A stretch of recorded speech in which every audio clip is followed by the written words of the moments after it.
Let's see, okay. Thank you, Leanne.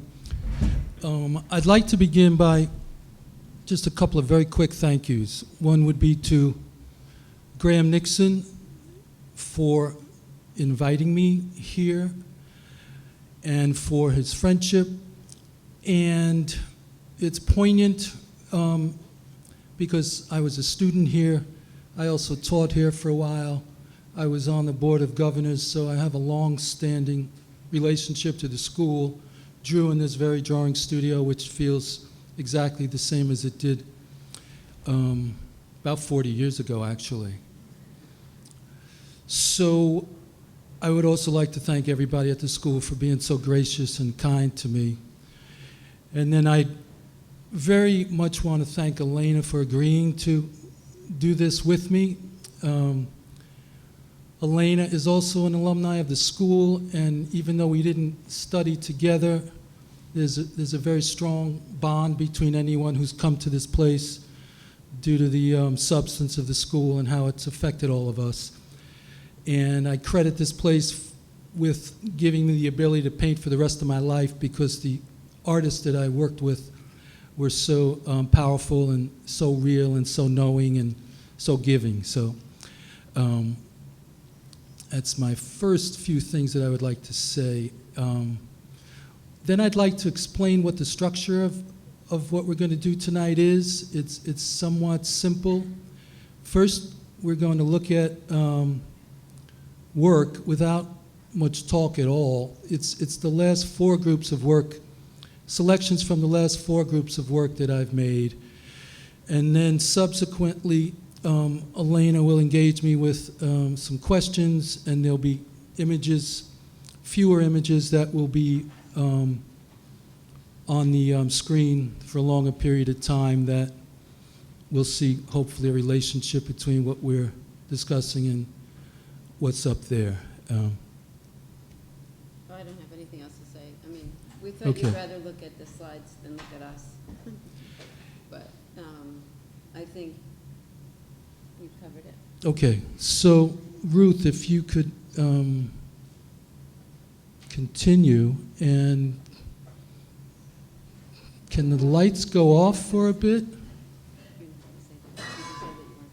Right. Okay, great.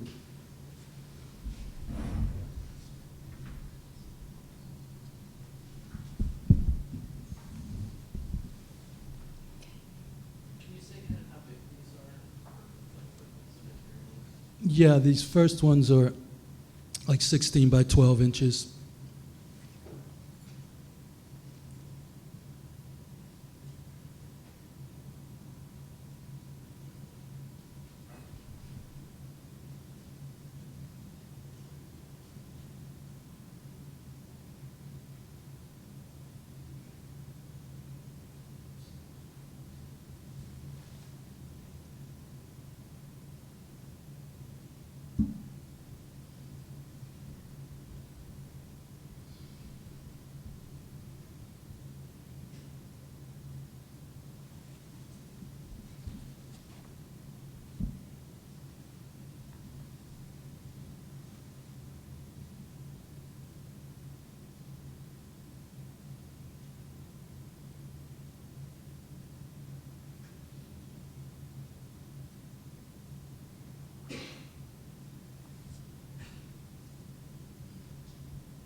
These next few are about 7 feet high. They are 7 feet high.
small ones again.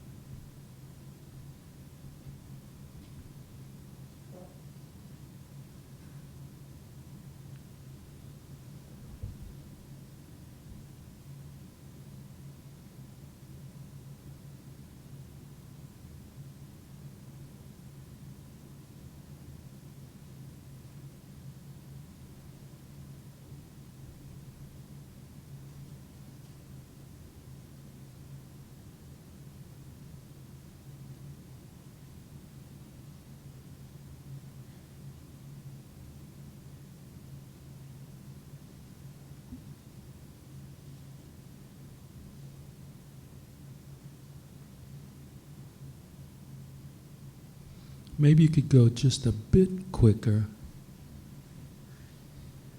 Thank you.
Okay, I think that's it.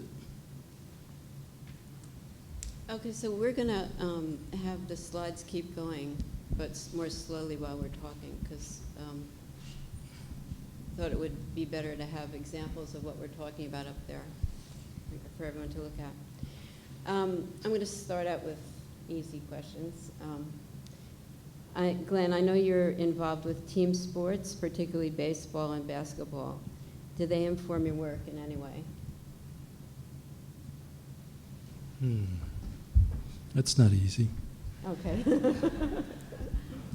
only going to get harder. I guess, I mean, what I would have to say is I couldn't draw a direct link, but I could say that there are things that I learned in that world, right, of leadership, you could say, and selflessness and sacrifice. And I guess if you're involved in team sports and you understand what kinds of things one could learn through that structure, there's a lot of similar lessons, I guess, in it. So I would make that relationship, and I guess in terms of leadership thing, I would say that even though for most of us we work in an individual way, I would contend that we have to somehow exercise some form of leadership, even though it sounds counterintuitive to think of leadership if nobody's there to follow, But yeah, so for me it's more about what one learns from working together in a team environment that I would say is important. I did it to a point. I sort of experienced it more through others, through my son, just being around the environment of watching people and, watching the guy at the end of the bench who never gets into play, who still is a big part of the team somehow, so I don't know how else to draw a bridge. Another thing might be that actually there is another one in terms of the physical nature of being an artist and speaking through a physical language, right? So very different, but the idea of generating something in physical terms that has form, I could see a relationship there, and a work ethic, right? There's a work ethic that I guess is existent in both areas. If I kept thinking, I'd probably think of some others, but Well, I was thinking partly of endurance, the relationship of skill and endurance and losing. Yeah, discipline. Living through losing. Living through losing. Yeah. Yeah. Oh, yeah. Yeah, that's a big one. Yeah. I mean, the life of the artist, right, with all of its joys and thrills and disappointments and isolation, and right, Yeah. for sure. Yeah. Yeah, that's a big one. Thank you. Okay. We'll just go Yeah. to the second question now. Learning to deal with the losing side of it all, for sure. Yeah. You seem to be proud of being a native New Yorker. You're from the Bronx. You've chosen to stay here. Do these roots have meaning for you in your work? Yeah, I would say yes. Well, the big umbrella with that would be some private idea that I have of always be proud of where you come from, regardless of what that is. So my background is a lower middle class, public school, hang out on the corner after school, dated the high school cheerleader, a very, I would say, uncultured, upbringing. And I guess I would say that's always kept me honest in a way, or I've always felt to some degree on the outside of other folks who maybe are better educated, to be quite frank about it. And so that runs through it, like a sort of no-frills life that I was born into, and a no-frills approach to maybe making work. I mean, for me, it's a rather simple procedure, pedestrian almost, I could say. And I don't mean that the endeavor is pedestrian or that I haven't accumulated sophistication and influence, but it is sort of I try to keep it as down home and as basic as possible. I mean, that's where I come from. Like you're only as good as your reputation in the neighborhood. Things like that. I don't feel like these are very good answers, but No, I think they're great answers. Yeah. Do you want they're tough to make these links. Go for it. Yeah. Okay. You titled this evening A Quiet Ask. Some other titles you have used for shows have been All Day with No Caps, Other Places, Elixirs, Tales, and Remedies, Antidotes. Yeah. Is there a stand here against the ideas of hype, exploitation, spectacle? We could look at it that way. I would look at it more as it's more a stand of what I'm for and what's underneath bringing something into the world, which for me has always been had ingredients of intimacy, quietness, low volume, structure, and like the titles, other places or somewhere, is rooted in trying to get there, trying to trust oneself, trying to have the courage to do those things, albeit maybe when they get out in the world, they may not seem this way, but trying to allow oneself to do those things that are uncomfortable, possibly embarrassing at times, suspect. So that's in there. But the gist of it, in terms, like deciding to use a title without capital letters, I don't do it all the time, but often I prefer to write an email without capital letters. It's really a very odd thing, but I prefer words without capital letters. And despite my physical nature, making work has always been a way for me to try to look my, quiet self and make use of it and deliver that, But I do, at a certain point, getting back to this idea, at a certain point I realized it's better to operate out of what I'm for than what I'm against. So you asking it in that way brings that up for me. How could I use colors but have them not be loud,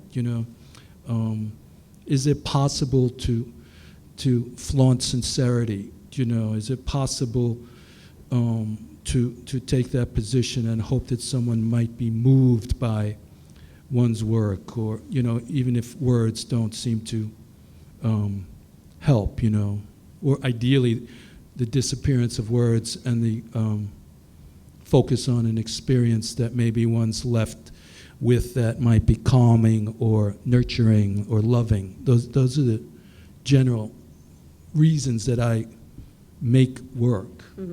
Yeah. Okay.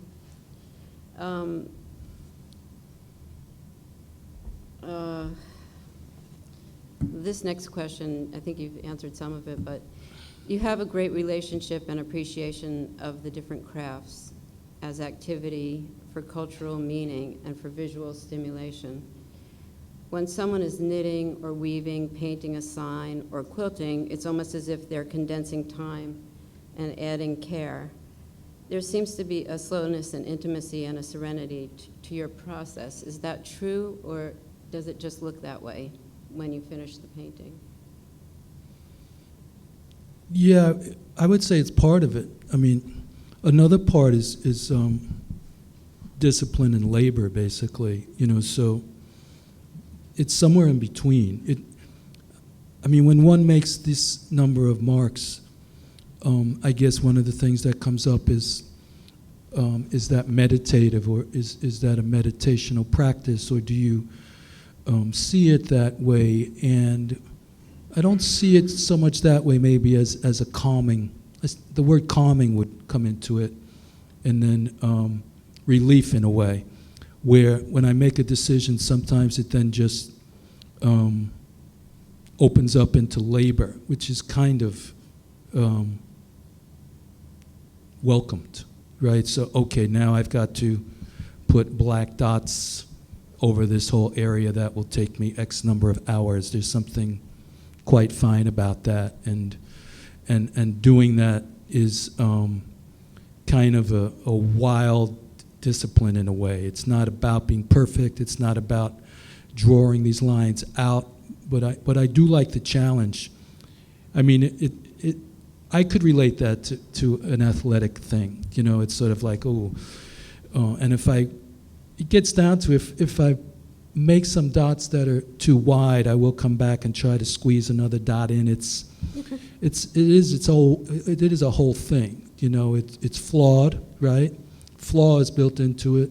Sometimes they're bigger and darker and things, but yeah. Maybe I could stop there. Okay. But Your paintings are most, I think, your paintings are most often built up of images that are parallel to the picture plane, except for one short period where you were using perspective. And a lot of times your composition is, there's something blocking the front of the painting that you have to get past to, there's sort of an ideal realm in the back and you have to get, which is moving forward, and there's some kind of restriction in the front. right. But I want to get back to that, but it looks as if you put down the colored forms first and then break them open to the space with the dots, the black and white dots, because the images end up not having any surfaces or hard boundaries. They're just locations, right? And we can talk about the dots later on a formal level, but would you talk about how things like, how do you change your mind? If you make a mistake, how do you backtrack? Do you erase, or is your work just completely additive? Yeah, it's actually completely additive. Nothing gets painted out. What does happen sometimes is something will get quieted, so a whole area might get scumbled over because it's too loud, but it won't disappear. Years ago, the studio was more like a boxing ring, and by that I mean, I'd have a lot of paintings going and they would all get changed on a daily basis, and that went on for years and years. And then things started to slow down, as they have for a lot of us, and more deliberate. And so at a certain point I realized, wow, these things just move forward. It was really comforting because it's completely analogous to living a life, right? So the painting has its life, and nothing can be erased. It's not to say we remember everything, but we are simply moving forward all the time. The paintings proceed in an analogous way, and that, I guess, is very good because I need to be deliberate and decisive and draw back the bow and put, right, and know that that's somewhat of a gamble, but it's going to stay. So yeah, there is some, I guess I could call it a rule, but more of a practice or a habit that the paintings just move forward. And we'll get back to that thing about things in the front, or should we jump into that? No, go ahead. You can go ahead, yeah. Because you are completely right. Back to some of the titles of the shows and some of the paintings, there are these places that I'm trying to fabricate, I guess I could say.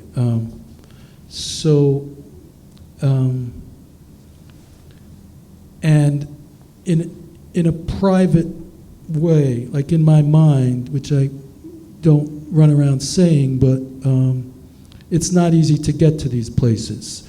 So behind that is like maybe the idea of idealism as not a place that we could arrive at, but as a tool to be better, move along, be more conscious, etc. So I'm trying to paint these places that are places and destinations that perhaps we might want to visit. And then in some of the paintings there are protectors. Sometimes the dogs on the bottom, again in my mind, serve the role of protectors or gates that we would need to get past in order to get out there. There are fences in some paintings where, same thing, that's over there on the other side of the fence. So there are actually some pretty clear metaphors in my mind. I guess one doesn't necessarily share those because then perhaps someone could get the wrong idea that these are literal paintings, which they're really not. The ideas are rather generalized and I wouldn't want them to shut down experience by someone saying, oh, now I get it. The dogs are there to keep some of us out. I don't want anyone to track in a literal fashion, but in truth, I do have associations with some of these basic structures that I use. Okay, I'm going to skip ahead then because I have in your paint, a dog is man and woman's best friend. A duck can always float. Birds fly free. Guys stroll around their neighborhoods in your paintings. But dogs can bite. Dogs can be annoyingly buoyant. Birds can fall out of the sky, and guys can feel alienated. Is there a tension in your work emotionally between the glass half full and the glass half empty, which you started to talk about? Yeah, I would say yes. I would say, well, we could start with the dog. I would say that the dog that I've been using, which is a generic dog, none of the dog or the bird or even the man, he's a bit different, but the dog is simply there to say dog, and then hopefully it doesn't even say dog anymore. It does what you're sort of referring to, which is that it seems strong. It's hard to know whether that dog is friendly or menacing. The tail is up, which might indicate joy and a positive disposition, but its body and its stature is intimidating. Again, I can easily make analogies to human interaction, to us being unsure, particularly when we first meet, but even in long relationships, we're unsure about what's inside of each other or how we might respond. So yeah, it hopefully, which is sort of a funny thing, but hopefully in such a simple icon, those things exist. For me, they do. Yeah, that guy is awkward and lovable and, in some ways unattractive, and that is certainly something that I would guess we all are, So it is conscious that hopefully those ingredients live in there. They're all sort of different. The duck, like the bird, a person, and a dog to me seem somewhat similar categorically. The duck seems like it starts to leak out into something a bit less stable in a way for me, and like that head up simply to me is simply a gesture of pride. I mean, I'm constantly. What do you mean the head up? Yeah, and the duck. The duck's head is usually up, and that to me is some sort of pride gesture. All that said, most people ask me what's up with the rubber ducky, and yeah. Did you start painting the rubber ducky when you had your son? And these are all fair, rather unappealing questions, but fair. But to me, I could actually accept ducky maybe, but the rubber ducky, I prefer duck.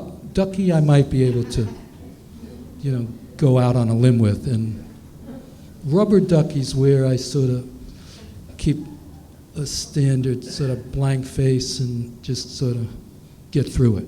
Yeah. Actually, I was reading one review, and they referred to your work as being faux naive, which I was really surprised to see because I don't think of it that way at all. Although your subject matter refers to childhood in some cases. Yeah. I think the work is way more sophisticated than that. I don't think it's faux anything, really. But I guess the duck would probably invite that kind of association. Yeah, there's a conversation between... I mean, the duck is very edgy in a way, right? maybe. I mean, it has discomfort, I guess I would say. He has its comfort? Discomfort for me. Discomfort, yeah. Which is not unappealing, but, you Yeah. know, I mean, I can look at it in simplistic terms and say, wow, there's a 63-year-old man painting a duck, and say, okay, you know, it might be a little odd, but maybe not, you know. But yeah, I do. Important to say that I do like the combination of things that I feel are like home and stable with, and things that you know are rather uncomfortable, you know, for me, you know, to take responsibility for. And I guess all of we artists have that in certain proportion, you know. So I like the coexistence of things feeling like home and things feeling like I'm stretching and expanding, which is something I've tried to give myself, you know, ever since I got into this. I mean, just put one foot in front of the other and see, again, back to courage, see if I can muster up the courage to get closer to making the work I really want to make, you know. I mean, just to go on that tangent for a moment, I think that most artists, if they were to think about it, but maybe most assume that they're making the work that they need to make or want to make. And it dawned on me at a certain point where maybe that's not the case, you know, for good reasons. You know, there's reasons why we might opt for greater clarity or greater consistency, or, you know, but it seems like we're missing the point if we don't go on the experimental, adventurous, you know, ride that the endeavor offers. So I guess I try to do it to the degree that I'm able, you know, so the duck would be, you know, wow, okay, yeah, you get it. Well, that relates to this next question, which is a quote that from an interview that you did with Jennifer Samet, where you said, "No matter how good you are, confidence is still a vulnerable thing." What do you mean by that, and do you think this vulnerability is important? Yeah, I do. Within your process? I do. I actually think it's crucial, you know. I guess whether an artist or anything else, I think it's sometimes rather easy to lose confidence, you know, and hopefully it doesn't last for too long, or to lose belief, right? Or, you know, private conversations of big ones, like macro conversations, like, does the whole thing, you know, what is the value of the whole thing? Now, mind you, I don't question that often, but, you know, we could look at cultural, you know, our cultural landscape, and certainly have questions about what we believe in and what is its place. That seems very probably natural to people who might come to this evening. And then there's the micro, you know, my work. And, you know, I was talking to Elena a little earlier, like, most of us don't hear very much. You know, most of what gets said without us, you know, and we might get a quick thing like, which is lovely, you know, congratulations, or I saw your show, or it looked great. So there is sort of it's not hard to, at times, feel alone in it, right? Regardless of the fact that we're so fortunate to have many friends who are very serious about what they do, you know, in our lives, but confidence can be shaken, you know. It'd be nice to think that after doing this for so long, we simply get stronger and stronger, but I don't think that's the way it works. And I think that vulnerability, you know, fuels us, you know, and it's part of the life, you know, and it's good that we acknowledge it and try to look it in the eye and truthfully make use of it. You know, it's useful, you know. Confidence is useful, but vulnerability and maybe lack of confidence is useful, because, you know, it's, you know, you're either going to get back into it or you're not, you know. I mean, and we see that in life, in art, in sports, you know. I mean, as a little sports thing, you know, shooters in basketball, if they're not shooting well, they simply keep shooting, you know, and that's kind of a nice metaphor. Artists keep making work, and Lord knows there's quiet times, you know, in terms of the, even those of us who are fortunate to participate quite a bit, there are lots of down times where one can be, in a state of questioning. So there is a relationship between sports and your work? I figured, you asked the question, I figured I'd throw that in there. This is going back a little bit, but your work isn't really narrative, even though you use figurative imagery, and meaning is generated by those images. When we see a dog, we're not really seeing what a dog looks like. We're seeing thought complexes or places to make associations. And as pointed out by John Yao, the scale of the images is mixed up and inconsistent within the picture. So actually, what does structure your thoughts when you're working, if anything conscious? And are you thinking about content per se or style? Or are you trying not to think, or, you know? I'm mostly involved in just trying to create a new condition. You know, like most of the time I have my players, you know, in terms of iconography. For years it was that big sort of mandala flower type of form, you know.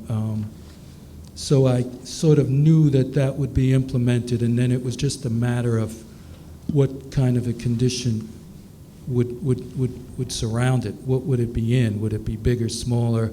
Would there be several of them? You know, so a lot of what I'm going to use is a given, but the whole excitement of making a new painting really is what I'm immersed in.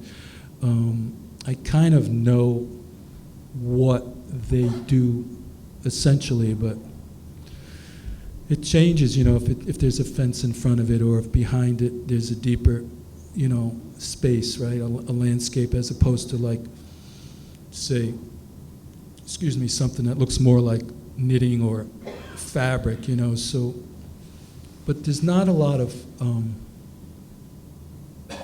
there's more experimentation in physical, visual, structural terms than there is thinking in the way that you. So you're almost thinking more formally in a way? I would. Like I want this over here, but so I need that over there, or I want this to. More structurally, I would say. More structurally. Yeah. Yeah. Like words are funny. I'm kind of fussy about words. Yeah. Formal to me is the word that's used when someone knows how to organize and they can easily implement it, which is never really my experience.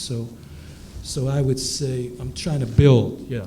I'm trying to build a painting, even if it's light, you know, like just to continue. So I am interested in air and water, I guess I would say, more than matter. You know, a lot of my paintings, in terms of how I would imagine them, exist up there, you know, whatever you want to call it, sky, air, heaven, what have you. And let's see, I'm losing myself here. Where was I before that? You were talking about what you actually think about when you're working. Yeah. Oh, yeah, formal. Yes, so even though they're light and have a lot of activity, I'm building them, so there's a structural, on-the-job kind of aspect to it. I'm being a stickler about words, though, but I think formal implies, like, oh, yeah, you know how to do that, and you can simply do that. I actually or at least meant that's structural. How I understand it. I actually meant structural, right. And anyone from the studio school would have used that word, not formal. Right. I got to let that go, sorry. It's fine. Yeah. I know you don't like this when people associate your work with other artists, but I associate your work sometimes with Bonnard. The way he seemed to want to touch everything and every space, his concentration on the space between things, his intimacy, the fleeting meaning in his work, the simplicity and permeability of his forms. Yes? Yeah, I mean, I love Bonnard. I mean, that's an honor to ever being thought in the same place as him. Yeah, I mean, I would agree about that. I would agree that it, you know, it had a domestic feeling, I guess I would say, and I guess thoroughness, you know. One thing I would say about Bonnard is that he makes modesty look really good. Hmm. Is that a word that means anything to you? Modesty? Yeah. Humility, maybe. Yeah. I would probably opt for humility, but if we're going to err on one side or the other, modesty's a preferable side to err on, I would say for sure. Do you know? Yeah, my dad taught me a few simple, great things. One of the things he used to always say was, don't blow your own horn, you know, meaning let other people say things about you, you know. Or in baseball, he used to say, let them talk, we'll do our talking with our bats, you know. So I was sort of trained that way, that better to make the work, you know, and let that be the spokes, you know, the speaking side of it. So yeah, I mean, modesty, sure, but I guess we also want to try to looking in the eye, what we do and how we feel about it, right? I mean, try to locate that without being falsely modest and certainly not arrogant, but yeah. But yeah, modesty's appealing, I guess I would have to say, yeah. It's not a very commonly valued thing at the moment. It's on the verge of extinction, maybe, I don't know. What? On the verge of extinction, modesty? Like privacy. Yeah. What is it that you want to add to other people's lives with your work, either seen in a gallery or, if one's lucky enough, in their home?